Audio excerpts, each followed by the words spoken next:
दोस्तों नमस्कार। दोस्तों आज का विषय है कि ग्राम सभा की या सरकारी कोई भूमि पर आपका कब्जा है और कब्जे में आपका मकान बना हुआ है, अर्धनिर्मित है या पूर्ण रूप से बना हुआ है, या छोटी सी कोई बाउंड्री बनी है उसमें एक कमरा बना हुआ है। तो ऐसी कंडीशन में आप उस मकान को अपने नाम कैसे करें और ऐसा क्या करें जिससे आपको सरकारी या किसी अन्य व्यक्ति द्वारा उस मकान से बेदखल ना किया जा सके, आपको निकाला ना जा सके। क्योंकि गरीब लोगों की स्थिति इस समय ये है कि वो कोई भी ज़मीन खरीदने की स्थिति में नहीं है। ज़मीनों के रेट बहुत महंगे हो गए हैं और जब इतने महंगे रेट हैं कि आम आदमी नहीं ले सकता, तो वो बेचारे मजबूरन कहीं न कहीं अपना मकान बना लिया है, रह रहे हैं। और इसके बाद अब उनको अगर कोई डिस्पोज़ेस करना चाहता है, कोई वहाँ से हटाना चाहता है, तो वो क्या प्रक्रिया अपनाएं। दोस्तों इस पूरे मैटर को मैंने 6 कैटेगरी में डिवाइड किया है। 6 कैटेगरी कौन सी हैं? पहली कैटेगरी है कि आप किसी गांव में रहते हैं और उस गांव में आबादी की भूमि पर, आबादी का मतलब है जहां पर गांव की जनता जमींदारी और उससे पूर्व में रहती थी, वो एरिया आपका आबादी है, या आप खतौनी निकालते हैं उस गांव की। आप किसी भी गांव की खतौनी इंटरनेट पर सर्च करें और उसमें लिखें आबादी, तो आबादी के 2 या 3 या 1 बड़ा नंबर आ जाएगा जिसमें पूरा गांव रहता है। आप उस आबादी के अंदर कहीं हैं और आपको वहां से कोई हटाना चाहता है, सरकारी व्यक्ति या कोई प्राइवेट पर्सन। जैसे मान लीजिए कोई पड़ोसी है, वो कह रहा हटो यहाँ से, निकाल देंगे, तुम्हारी जगह नहीं, तुमने कब खरीदी थी, कागज दिखाओ, इस तरीके की बात कहता है।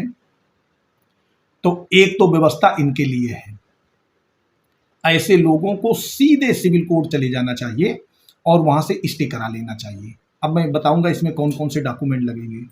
दूसरा उन लोगों के लिए है दोस्तों जो किसी गांव में रहते हैं लेकिन उस आबादी लैंड में उनका मकान नहीं है, उससे हट करके कोई ऊसर, बंजर या नवीन परती या चरागाह या खलियान या अन्य किसी ऐसी जगह पर उनका मकान बन गया है जो आराजी नंबर है। आराजी माने जिसमें खेती हो सकती है या होती है, और उस नंबर में माने वो भी सरकारी लैंड है और उस जगह पर उन्होंने अपना कोई कमरा या मकान बना लिया है, घेरा बना लिया है, वहाँ बेचारे रह रहे हैं और अपना जीवन यापन कर रहे हैं और बहुत लंबे समय से 10, 15, 20 साल से उनका कब्जा है। तो उस कंडीशन में वो लोग क्या करें, क्योंकि उनको डिस्पोजेस करने के लिए या तो कोई प्राइवेट पर्सन ही झगड़े पे वो आमादा हो जाता है, वो कहता है हमारा मकान है या हमारा कब्जा है, आप कहते हैं हमारा कब्जा है। वो एक शिकायत बुक करता है, आपके खिलाफ जांच शुरू हो जाती है। जांच करने जो रेवेन्यू ऑफिसर्स आते हैं, माने राजस्व का अधिकारी, लेखपाल है, नायब तहसीलदार हैं, वो आपको एक चिट्ठी दे देते हैं, नोटिस दे देते हैं 67 का, सेक्शन 67 उत्तर प्रदेश राजस्व संहिता का, कि आपको क्यों ना इस जगह से बेदखल कर दिया जाए और इस बेदखली का चार्ज भी आपसे वसूल किया जाए। तो जब ऐसी कंडीशन हो जाए तो उसके लिए दोस्तों हमने 1-2 वीडियो चैनल पर पड़े हुए हैं। एक डेट बताई थी, उस डेट के पहले का अगर आपका पोजीशन है तो आपको इसी धारा 67 के साथ लगी हुई है धारा 67A, उसका आपको बेनिफिट दिया जाएगा और उसकी आप कंप्लायंस करा लें तो आपकी जगह ये परमानेंट हो जाएगी, कोई घबराने की बात नहीं रहेगी। इस पर हानिबल इलाहाबाद हाई कोर्ट का एक जजमेंट भी है, वो भी हमने उसी वीडियो में कोड किया है, एक बार देख लें तो मिल जाएगा चैनल पर। दोस्तों इसके अलावा तीसरी कैटेगरी ऐसी है, उसमें यह है कि आप किसी ग्रामीण क्षेत्र में किसी भूमि पर रहते हैं लेकिन वो भूमि सरकारी नहीं है, किसी अन्य व्यक्ति की है।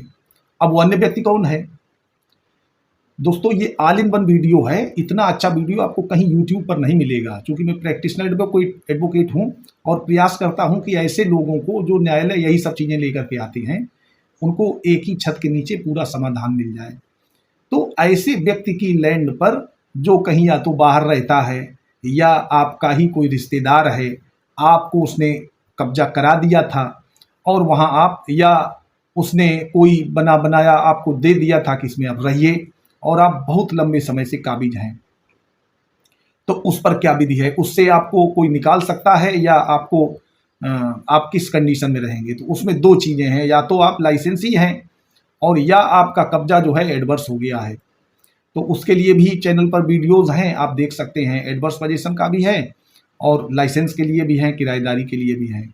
आप अगर किराएदार हैं तो कभी आप मालिक नहीं हो पाएंगे, लाइसेंसी हैं तब भी मालिक नहीं हो पाएंगे, और अगर आप एडवर्स पोजीशन में आ गए हैं तो आप एडवर्स पोजीशन का दावा ला सकते हैं। अब दोस्तों, ये जो भी बातें मैं बता रहा हूँ, इनमें अभी सबसे लास्ट में मैं ये भी बता दूंगा कि जो भी कोर्ट में दबाएंगे उसमें कौन सी चीज़ प्रूव कैसे की जाएगी, क्योंकि सिविल सूट में प्रूव करना बहुत बड़ी बात होती है, बहुत महत्वपूर्ण बात होती है। आपका कोई बात प्रूव हो गई, साबित हो गई, तो वो आपके पक्ष में चली जाती है। दोस्तों, इसके बाद एक और कंडीशन आती है कि आप किसी शहर या अर्ध शहरी क्षेत्र में रहते हैं और वहाँ की कोई ऐसी लैंड आपने अपने पोजीशन में कर ली है जो उस डेवलपमेंट अथॉरिटी की है। जैसे मान लीजिए आप किसी नगर पंचायत में हैं और नगर पंचायत की ही लैंड पर आपका कब्जा है, वो जो नगर पंचायत की ही भूमि है उस पर आपने कब्जा कर लिया है। या आप किसी नगर पालिका में रहते हैं और नगर पालिका की भूमि पर आपका कब्जा है, या किसी नगर निगम एरिया में हैं तो वहाँ की डेवलपमेंट अथॉरिटी की कुछ ज़मीन है उस पर आपका कब्जा है। तब आप क्या करेंगे, तब आप कैसे ट्रीट किए जाएंगे। और अगर आप, दूसरा एक और ऑप्शन है, अगर आप शहर में रहते हैं और आपका कब्जा ऐसी लैंड पर है जो या तो रेलवे की है या सड़क की है, मानी PWD की है, या ऐसी लोक प्रयोजन की भूमि है उस पर आपका कब्जा है, तब आप कैसे ट्रीट किया जाएगा। दोस्तों, अगर आप किसी लोक प्रयोजन की भूमि पर हैं, जैसे मान लीजिए कोई सड़क है, सड़क के किनारे या रेलवे लाइन के किनारे आपने कोई झुग्गी या कोई मकान बना लिया है या आप उसमें रह रहे हैं, तो आपको किसी भी समय डिस्पोज किया जा सकता है, माने हटाया जा सकता है। यद्यपि अब थोड़ी सख्ती हो गई है, अब आप अगर कहीं ऐसे अनएथराइज्ड रूप से रहने का प्रयास करेंगे तो आपको वो अथॉरिटी अपने अधिकारियों को भेज करके हटा देगी, और अगर नहीं हटाती है तो उन अधिकारियों को कारण बताओ नोटिस जारी होता है कि आप वहाँ बने ही रहे, वहाँ कब्जा कैसे हो गया। और अगर आप कब्जे में हैं, आपका मकान बन गया है और एक निश्चित टाइम गुजर गया है, तो आपको बगैर नोटिस दिए, आपको बिना सचेत किए आपको हटाया नहीं जा सकता। उसके लिए आप कोर्ट जा सकते हैं, सिर्फ इसीलिए कि हमें भी रहने का अधिकार है। हम रहेंगे कहाँ, पहले हमें कहीं सेटल किया जाए, सेटल करने के बाद ही हमको यहाँ से डिस्पोज किया जाए। दोस्तों, ये पांचवी कंडीशन जो मैंने बताई थी, पांचवी कंडीशन ये है कि आप किसी डेवलपमेंट अथॉरिटी की ज़मीन पर कब्जा किए हुए हैं।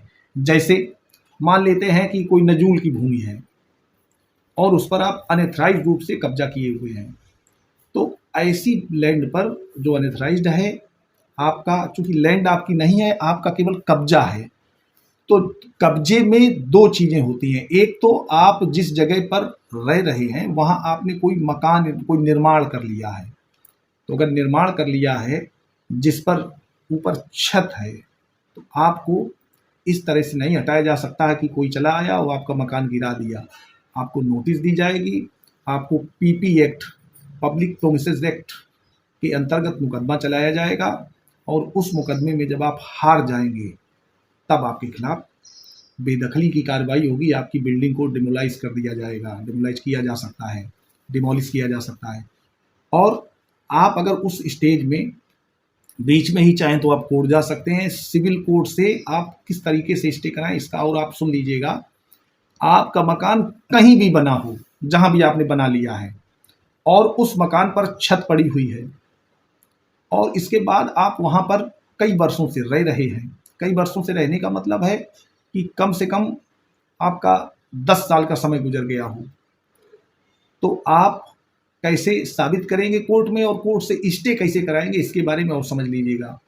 जब भी आप कहीं कोई ऐसा मामला पाएं कि आपको आशंका हो कि हमको यहाँ से निकाल दिया जाएगा, हटा दिया जाएगा, बेदखल कर दिया जाएगा, तो आप सबसे पहले अपने ऐसे एविडेंस तैयार करें, जैसे जिस जगह पर आप रहते हैं वहाँ कोई डाक से चिट्ठी आई हो, उस पते पर आपने कोई आर्डर मंगाया हो, उस पते से आपने कोई GST नंबर रजिस्टर कराया हो, उस पते से आपका आधार कार्ड हो, उस पते पर आपका पैन कार्ड डिलीवर हुआ हो, उसी एड्रेस का आपका बैंक अकाउंट ऑपरेट हो, उसी एड्रेस पर सारी चिट्ठियां आती हों, तो ऐसे मामले में इस बात को आप कोर्ट में इन्हीं डॉक्यूमेंट्स के माध्यम से साबित कर सकते हैं कि इस जगह पर मैं इतने वर्षों से रह रहा हूं, मेरा मकान बना है। मकान बनाने के लिए दोस्तों आजकल लोग क्या करते हैं कि सामान खरीद ली, कोई रसीद नहीं लेते हैं।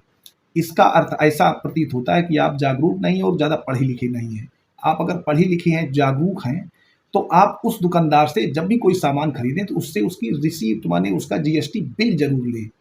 इसका मतलब है कि वो जीएसटी का भुगतान सरकार को करेगा। अगर उससे आप बिल नहीं लेते तो सामान तो उतने का ही वो दे रहा है, वो उधर जीएसटी पेमेंट नहीं करेगा। तो जब वो जीएसटी पेमेंट नहीं करेगा तो आपका तो नुकसान है नहीं कोई, लेकिन सरकार का नुकसान हो गया। और सरकार का नुकसान तो आप ही का नुकसान है। आप इस देश के नागरिक हैं, सरकार कमजोर होगी, सरकार के पास पैसा कम पहुंचेगा, तो आपका ही तो नुकसान है। पैसा होगा तभी तो आपके पास आएगा, वो किसी भी विधि से आए। तो दोस्तों ऐसी स्थिति में आप इसको साबित कर लें और स्टे करवा लें। सारे डॉक्यूमेंट लगाने के बाद आपके पक्ष में स्टे हो जाएगा, और जैसे ही स्टे हो जाए उस मुकदमे को मजबूती से लड़ लें तो निश्चित ही आप विजय पाएंगे। धन्यवाद दोस्तों। अगर आपको वीडियो अच्छा लगा हो तो हमारे चैनल को लाइक कर दें, सब्सक्राइब कर लें और वीडियो को अपने दोस्तों के पास अधिक से शेयर कर दें। धन्यवाद।